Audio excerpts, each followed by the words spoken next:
Bonjour à tous, aujourd'hui on va réaliser des chips. Vous avez peut-être déjà acheté ces chips toutes faites en grande surface. Je vais vous montrer comment les réaliser très simplement, c'est vraiment très rapide à faire et surtout beaucoup moins cher. Je compte sur vous, on s'abonne, on partage, on laisse des commentaires, bref, à vous de jouer. Parfaite pour l'apéro, à grignoter tel quel ou pour accompagner des tartinades à base de poisson et pourquoi pas des tartinades végétariennes. Toutes les recettes sont sur mon blog bien évidemment. Et le sarrasin est une céréale complète, ça veut dire qu'il est très riche en fibres, en protéines et en minéraux comme magnésium par exemple. En plus de ça, le sarrasin a un index glycémique qui est plus bas. Ça veut dire que comparé à d'autres céréales comme la farine blanche par exemple, la glycémie va monter un petit peu moins et du coup ça va tenir plus longtemps au ventre. Pour cette recette, je vous propose différentes variantes mais en fonction de vos goûts, tout est possible. Comme d'habitude, à la fin de cette vidéo, je vous donne quelques astuces pour adapter cette recette. En attendant, on commence par les ingrédients. Pour cette recette, vous aurez besoin de galettes de sarrasin,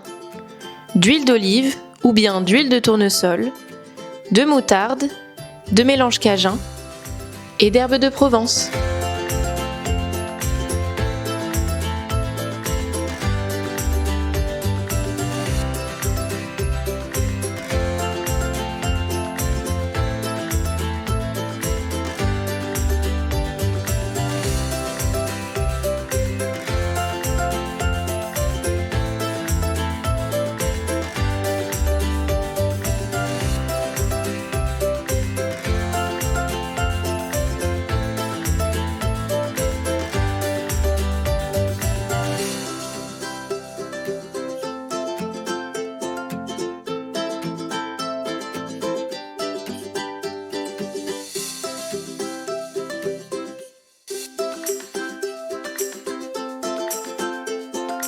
Et voilà, les chips sont enfin prêtes. Comme vous avez pu le voir, c'est vraiment très simple à réaliser. Et n'hésitez pas à utiliser les épices et les herbes aromatiques de votre choix en fonction de ce que vous aimez, mais aussi de ce que vous avez dans les placards. Pour la conservation de ces chips, je vous conseille une boîte hermétique en verre ou en plastique à température ambiante et environ une semaine. Vous aurez des chips très savoureuses et surtout bien croustillantes. Faites attention à la surcuisson. Le temps de cuisson varie toujours selon le four, quelle que soit la recette, mais pour ces chips, pas besoin de les laisser trop longtemps. D'autant plus que les chips vont durcir un petit peu à la sortie du four, alors ça ne sert à rien de les laisser trop longtemps. Ces chips de sarrasin sont vraiment parfaites pour accompagner des tartinades, poivrons, feta menthe, pourquoi pas thon piquant avec un petit peu de mayonnaise, des carottes et du céleri, mais aussi des rillettes de thon, de maquereau, bref, il y a plein de recettes sur le blog, je vous laisserai aller voir. Comme d'habitude, la fiche recette est dispo sur mon blog, vous n'aurez qu'à cliquer sur le bouton télécharger la fiche recette. Tout en bas de la recette sur le blog, vous avez tous mes conseils et astuces pour adapter la recette en fonction de vos goûts,